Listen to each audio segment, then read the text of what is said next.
plateau, Anthony Gratakos. Bonsoir, vous êtes le secrétaire général de la gauche républicaine et socialiste. Comment est-ce que vous réagissez aux propos de Béchira ?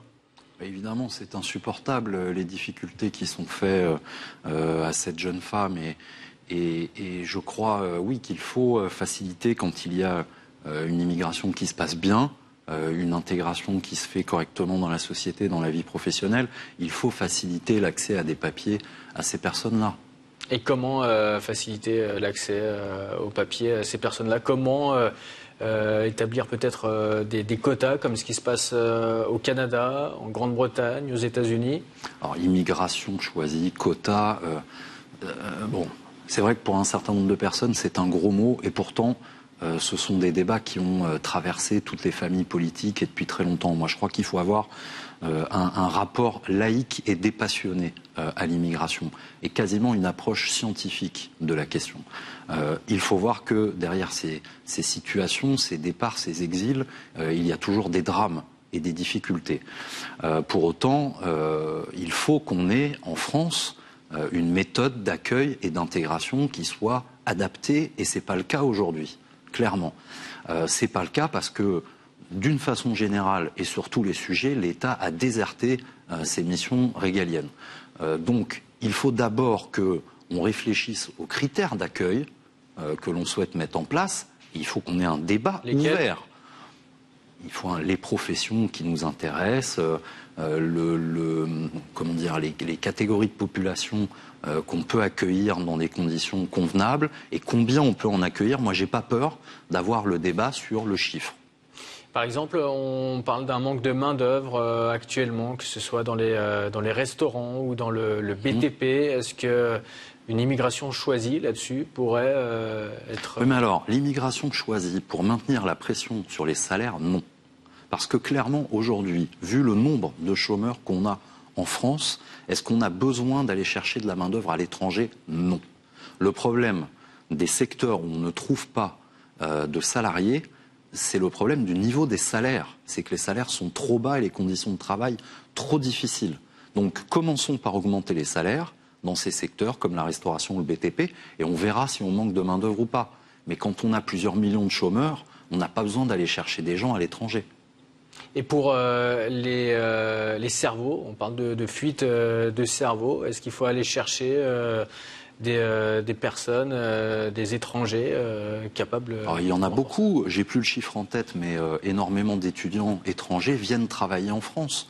On leur a là scandaleusement augmenté les frais d'inscription à l'université. Au contraire, si on veut faire venir plus de cerveaux, comme vous dites, il faut faciliter leur arrivée sur le territoire.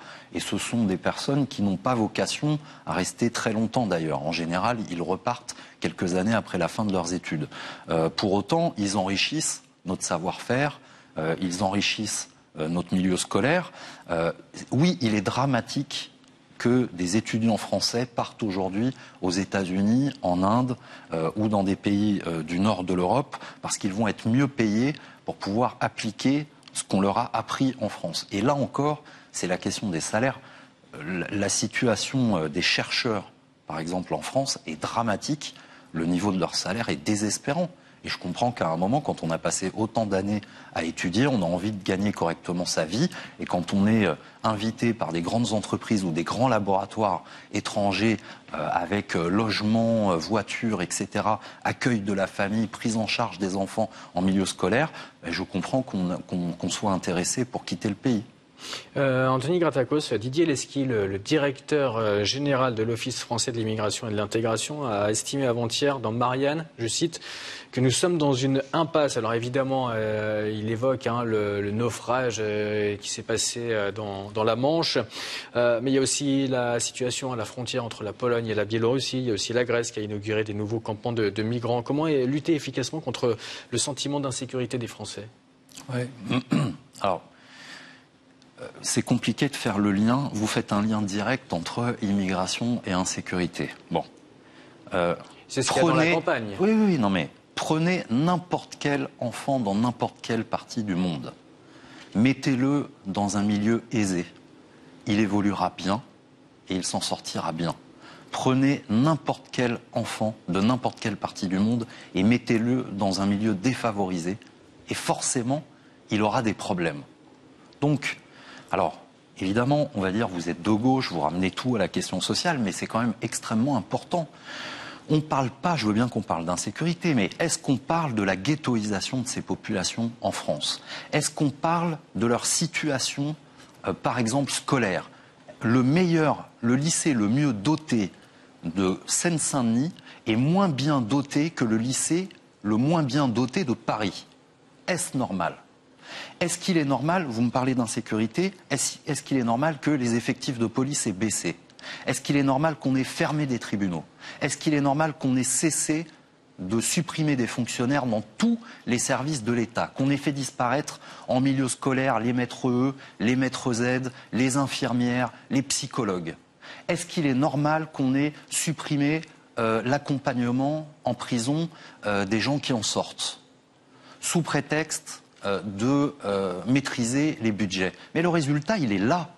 Le résultat, il est que les Français, ils ont un sentiment d'insécurité parce que l'insécurité, elle existe et elle n'est pas liée à l'immigration. Elle est liée au fait que l'État a totalement déserté ce qui est sa responsabilité. Assurer la sécurité des Français au quotidien. Et c'est pas en achetant des caméras de vidéosurveillance ou en armant les policiers municipaux qu'on va régler le problème. Il faut de l'humain sur le terrain. Il faut des policiers formés. J'ai rencontré, il y a 15 jours, à Melun, les syndicats de police qui manifestaient devant la direction départementale de la sécurité publique. Je leur ai posé la question de l'armement des policiers municipaux.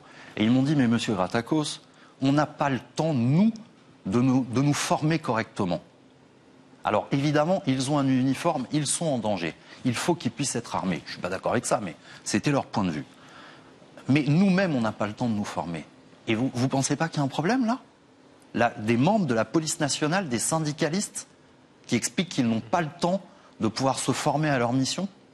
Donc on a un problème global de défaillance de l'État. De l'immigration choisie avec Emmanuel Macron qui a exhorté jeudi dernier lors de sa conférence de presse face aux journalistes à organiser l'immigration choisie entre l'Europe et l'Afrique. Comment est-ce que vous avez accueilli cette déclaration? Pourquoi pas? Pourquoi pas? Mais il faut mettre le débat sur la table, il faut dire quand, il faut dire combien, il faut dire quoi, et il faut dire pourquoi, et il faut l'expliquer à la fois aux populations là-bas et au peuple français ici. Merci Anthony Gratakos d'avoir répondu à nos questions. Je rappelle que vous êtes le secrétaire général de la gauche républicaine et socialiste.